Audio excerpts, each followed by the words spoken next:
5년이나 됐는데, 굉장히 이제 인상적인 사건이었기 때문에. 네. 세세하게 기억이 나는데, 당시에. 네. 이틀 전이었던가요? 3일 전이었던가 그랬죠? 네. 대선. 바로 직전에 MBC가 김정남 씨를 단독 인터뷰했다 하는 내용을 처음으로 본인 SNS에 올렸지 않습니까? 네. 그 내용을 어떻게 알게 됐는지 그리고 그때 당시 상황을 좀 설명해 주십시오. 그 당시에 낙검수라고 있어요. 김어준이라는 분이 하시는 방송이었는데 네. 거기서 워낙 그분들이 취재를 잘하셔가지고 네.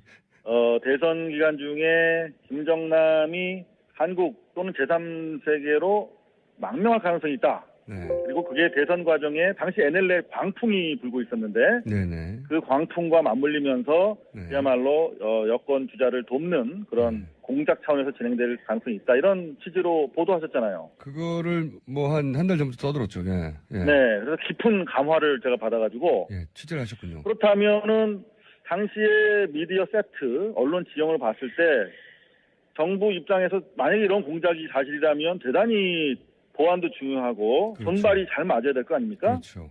나중에 뒤탈이 안 나려면. 예. 그러면 어떤 언론사를 고를까 생각을 하다가 MBC가 상당히 정렬이 잘 돼 있었어요. 당시에. 예. 이미 통제, 우리말로 통제. 네네. 그래서 MBC의 가능성이 높겠다라고 생각해서 아하, 추정해요. 네. 그래서 제가 내부 이제 취재를 하기 시작했죠. 네. 그랬더니 움직임이 있다라고 하는 내용을 포착을 했고. 이게 MBC의 구성원들도 사실은 잘 알지 못하도록 MBC 내부에서 비밀리에 진행됐다는 거죠, 그때. 그렇죠. 완전 비밀리에 진행이 됐죠. 근데 이제 결과적으로, MBC 기자들이 네. 한두 명도 아니고 그리고 오랫동안 알아왔던 사람들인데 그걸 어떻게 모르겠을까요?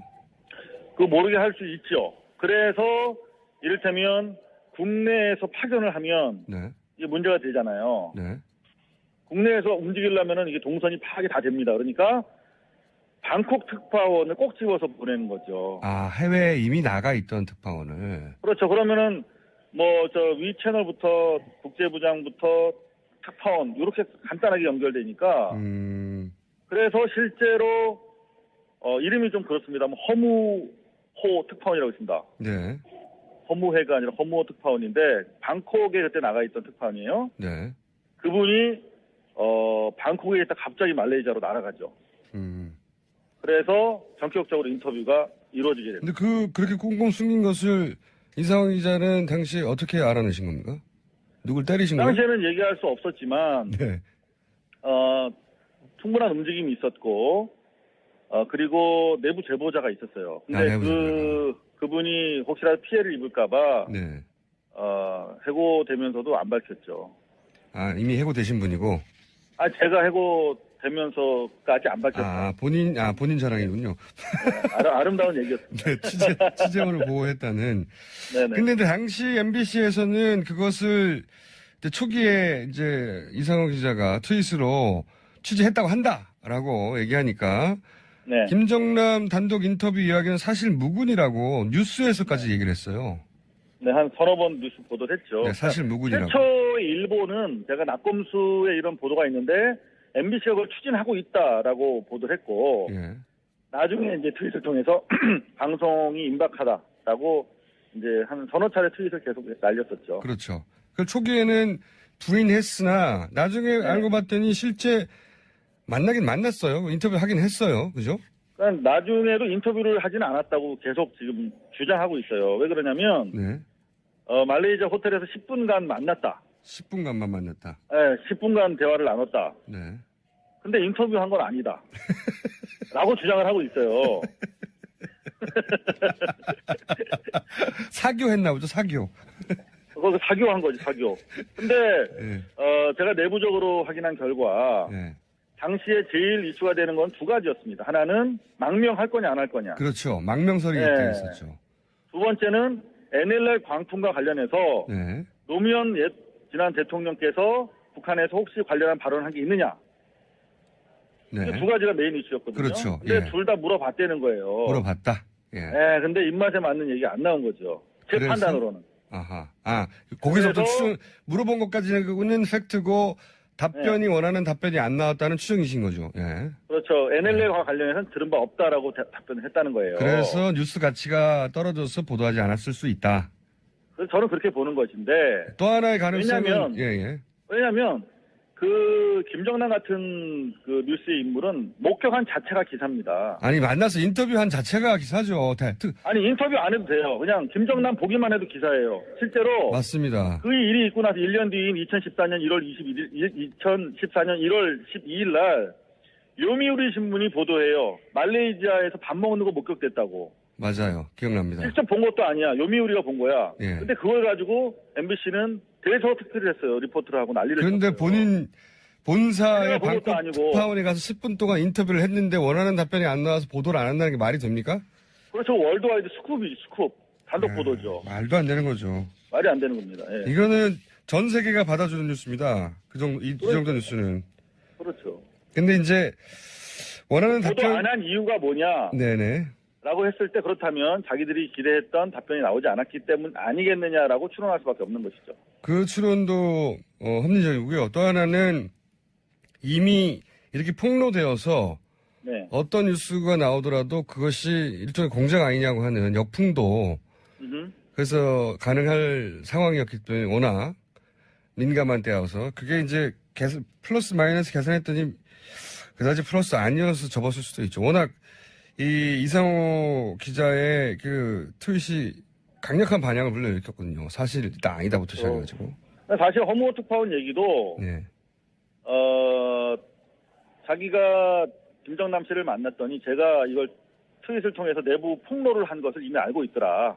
그래서 대화가 원활하지 못했다. 뭐 이런 취지로도 얘기를 하고 있어요, 사실은. 뭐 결과에 맞춰서 그럼에도 불구하고, 네네. 그럼에도 불구하고 보도를 했었어야 되는 것이죠. 만났다. 그러한 취지로 인터뷰를 했다면. 그렇죠. 만났다는 자체로 뉴스고요. 원하는 답변이 안 나왔어도 그렇게 답변했다는 자체가 어마어마한 뉴스니까. 그럼요. 그러면 원하는 답변이 안 나와서 보도를 안 했다면 원하는 답변이었으면 보도를 했을 테니까 원하는 답변이라는 건 정치적으로 굉장히 편향된 자기들에게 유리한 뉴스였으면 했을 거라는 거잖아요. 그렇죠? 그렇죠. 제가 당시에 그걸 내부 고발한 이유는 이게 공영방송이라는 게 어느 쪽을 편들어서는 안 되는 거 아니겠습니까? 네. 그야말로 공정하게 보도를 해야 될 것인데 당시에 NLL 보도라는 것은 이미 광풍 수준의 아무런 근거도 없이 그야말로 말을 낳고 그야말로 선거 분위기를 한쪽으로 몰아가는 분위기였는데 그것과 관련해서 김정남이라고 하는 북한 카드를 쓴다는 자체가 대단히 저는 불공정하다고 생각했기 때문에 내부 고발한 거거든요. 자, 당시 이런 얘기 됐습니다. MBC를 낙점해서 김정남 인터뷰를 추진한 주체는 배후는 국정원이다 주장했는데 어떤 근거에서 그런 말씀을 하긴 뭐 이런 걸 추진하려면 이 정도 정보기관이어야 가능할 건 하지만 어떤 그건 근거에서 이제 취재를 안 해보신 분들은 모를 거예요. 지금 허무호 특파원은 현재 MBC에서 가장 중요한 직책 중에 하나인 사회부장을 맡고 계십니다. 네. 그런데 그분이 뭐 썩 훌륭한 취재기자는 아니에요. 근데 방콕에서 말레이시아로 넘어가서 개인적인 의견이죠. 취재할 네, 정도면 그건. 네. 제가 뭐 개인이니까요. 저는. 네, 개인적인 평가하고. 그런데, 예. 그런데 제가 물어봤어요. 저는 해고를 당해도 좋다. 예. 근데 여하튼 이제 복직이 돼서 왔지 않습니까? 네. 그랬더니 다시 이 허무호 사건을 폭로한 거 가지고 정지 6개월을 또 때리더라고요. 폭로한 게 언젠데요. 그러니까 해고 사안은 아니라니까 그러면 6개월을 주겠다 이렇게 한 거예요. 그래서 제가 네. 우리 노동조합이랑 같이 예. 나는 2번 해고돼도 좋은데 예. 이거는 공영 언론의 공정성과 관련해서 중요한 사안이니까 허무호의 취재 경위, 네. 지시 내용 네. 이런 것들을 밝혀야 된다. 그래서 네. 이게 과연 불편부당하게 이루어진 취재였는지를 밝히면 나를 잘라도 좋다. 네. 기본적으로 사실관계가 파악되지 않은 상태에서 어떻게 또 재징계를 하려고 하느냐 해서 특별 감사 청구를 했어요. 노조랑 저랑 같이. 네. 근데 거기에 대해서 답변이 전혀 없죠. 무슨 말씀이냐면 네. 해외에 나가서 누구를 만난다는 게 그렇게 생각만큼 간단한 취재가 아니거든요. 어렵습니다. 매우 정교한 자료가 없으면은 네. 갈 수가 없어요. 한 번 뭐 수천만 엄청난 돈을 들여서 움직여야 되는데. 저도 그거는 충분히 50% 너무 야근데 한 1000% 이해합니다. 저도 해본 적이 있어서. 예. 그럼요. 네. 그래서 어렵습니다. 저는 취재를 해본 사람은 외국 제3국 내가 있는 곳에서 벗어나서 다른 나라 가서 누구를 만난다? 아유, 그 생각보다 간단치 않거든요. 아는 사람들끼리 약속해서 가서 만나도 어려운 판에. 자, 그렇기 때문에 일단은 뭐 상식적으로 이거는 정보기관이 개입했다라고 보는 것이고, 두 번째는 지금 허무호 씨는 제가 몇 차례 전화 인터뷰를 했는데 방콕에 사는 동포로부터 제보를 받았다라고 하면서도 동시에 말레이시아에서 국정원 직원과 전화 통화한 사실은 있다 이렇게 밝혔어요. 거기까지는 밝혔군요. 그럼요. 그 외국에 나가보면 사실은 그 국정원 쪽 사이드랑 그 뭐 대사관마다 다 나가 있기 때문에 네. 우리가 생각하는 것처럼 국정원 스파이 모양을 하고 막 그렇게 무서운 사람들이 아니에요. 일반인들이에요. 그냥 국정원 직원들도 다. 네. 다 호영호지하고 지냅니다. 외국에 나가면. 네. 대사관 직원이죠, 사실. 네. 그렇죠. 그래서 여하튼 당시에도 MBC 밝히지 않았지만 상식적으로 국정원이 당시에 이미 잘 아시겠지만은 어제 TV조선 보도에 따르면은 국정원이 망명을 추진했다는 거 아니겠습니까? 그러면은 그렇죠. 네. 그러면 국정원이 망명을 추진할 정도면 그야말로 김정남 주변에 한 10대 명이 계속 주시하고 있었다는 것인데 네. 그거를 허무호라고 하는 뭐 특별히 뭐 취재력이 뛰어난 기자도 아닌 사람이 타고 와서 만나고 막 10분 동안 같이 있게 하고 그렇게 방치했을까요? 뭐 보고만 있었을까요? 합리적인 추론입니다. 자, 그래서 이제 당시 대선 직전에 국정원이 관리하고 있던 김정남과 MBC의 인터뷰를 추진했고 그것이 어떤 연유로든 미리 폭로되자 보도를 하지 않았다. 여기까지가 사실관계인데, 자, 이번 혹시 그 김정남 씨 피살 사건은 취재하고 계십니까, 현재? 뭐 그냥 계속 관심 두고 있죠. 네, 관심만 두고 계시나요? 뭔가 지금 정보 온도 중요한 걸 취재할 때 그냥 관심 두고 있다고 표현합니다, 우리가. 아, 그렇군요. 그러면 꼬치꼬치 물어보셔야겠습니까? 오늘은 여기까지 과거 얘기를 하고요. 네. 지금 새로 터진 이 피살 사건 관련해서는 저희가 언제쯤 연락할까요?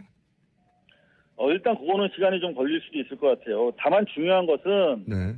유로코리아 재단을 통해서 거의 10년간 박근혜 청와대 계신 분께서 네. 김정남을 아주 유력한 비선으로 활용했다고 하는 것인데 그게 보도가 됐죠. 예. 네. 박근혜 비서는 김정남이다 이런 보도가 주간 경향에 있었습니다. 예. 자, 그렇다면 예. 2005년에 있었던 망명 추진 그리고 그 당시에 허무호 특파원과의 인터뷰 공작과도 박근혜 측이 관련돼 있을지 여부에 대해서 확인해 봐야 되는 것이고요. 두 번째는 그렇다면 다시 5년이 지나서 대선 국면이 됐고 탄핵 국면에 있어서 지금 유일하게 살아날 길은 그야말로 수구 구테타 프로 거버먼트 친박 세력을 동원한 어떤 그런 친위 구테타 말씀하시려는 거죠? 친위 구테타와 단어가 생각이 안 관련된 나서 내용들일 텐데 예. 그렇다면은 5년 이전 상황과 상당히 유사한 수요가 다시 발생하고 있다. 그 상황에서 동북아의 정세는 훨씬 더 첨예해졌고 그렇다면은 적어도 중요한 것은 확실한 것은 말레이시아에 있던 세계 각국의 첩보 세력 간의 엄청난 텐션이 고조되고 있었을 것이다. 누가 한 발자국을 김정남을 어느 쪽으로 움직이려고 했는지에 따라서 상당히 텐션 변화가 있으면서 갈등이 고조됐을 것인데 그 과정에서 일어난 사건이면 분명하다. 중요한 것은 박근혜 관련성에 대해서 철저하게 조사해야 된다. 그 첫 번째 단초는 2월 24일 날 MBC 청문회에 잡혀 있습니다. 네. 그때 최소한 첫 단추인 2012년 MBC 허무호 특파원의 허무한 인터뷰 추진 계획에 대해서 진상조사가 이루어져야 될 것이다. 이렇게. 그 진상조사 결과가 나오면 저희가 다시 한번 연결하겠습니다. 네. 예. 오늘 여기까지 듣겠습니다.